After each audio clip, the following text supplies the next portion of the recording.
Hey Daphné, bonne journée de la femme. Le 8 mars, c'est la journée internationale de la lutte pour les droits des femmes. C'est pas la fête des femmes, c'est pas la journée de la femme, c'est la journée de la lutte pour les droits des femmes. Ne nous offrez pas des fleurs ni des chocolats. Et d'ailleurs, si vous êtes une marque, épargnez-nous la promotion électroménager ou lingerie. Si, je vous jure, la promotion soutien-gorge du 8 mars, c'est vraiment arrivé.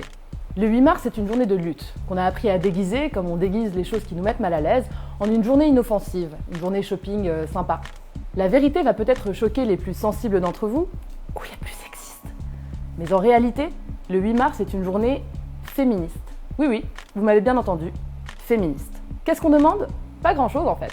1. L'égalité salariale. En France, l'écart de revenu salarial entre les hommes et les femmes reste de près de 24% selon des chiffres publiés par l'INSEE en 2017. 2. Le droit à vivre. Parce qu'en France, en 2019, une femme est tuée par son conjoint ou ex-conjoint tous les 2 jours. 3. Le droit à ne pas subir de violences sexistes ou sexuelles. Et 4. Le droit à la PMA pour toutes. Parce que ces combats sont urgents et essentiels, le 8 mars est devenu une journée de grève générale des femmes dans plusieurs pays du monde. Berlin a décidé d'en faire un jour férié, un peu comme le 1er mai pour les travailleurs. Traiter cette journée comme autre chose qu'une demande politique de changement, un truc sérieux quoi, c'est rabaisser les demandes que je viens d'expliquer au titre de lubie qu'on peut calmer en baissant le prix des culottes pour une journée. Pour la petite histoire, ou l'histoire tout court d'ailleurs, l'idée de créer une journée de lutte pour les femmes vient d'une première grève des travailleuses du textile à New York en 1908. L'année suivante, on commémore une première journée de défense des droits des femmes aux États-Unis.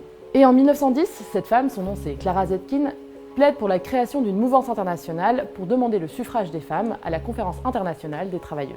Son idée se propage dans toute l'Europe et devient réellement révolutionnaire en 1917 lors d'une grève générale des femmes contre l'avis des leaders de la révolution soviétique, le 8 mars. Une semaine plus tard, après une mobilisation devenue générale, le tsar abdique, ouvrant la voie à la création de l'Union soviétique en 1922. Bref, si vous voulez fêter le 8 mars, faites la révolution, manifestez, demandez plus de droits pour cette moitié de la population qu'on continue de discriminer.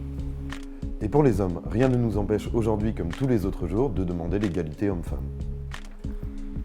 Hey Daphné, bonne journée de la femme.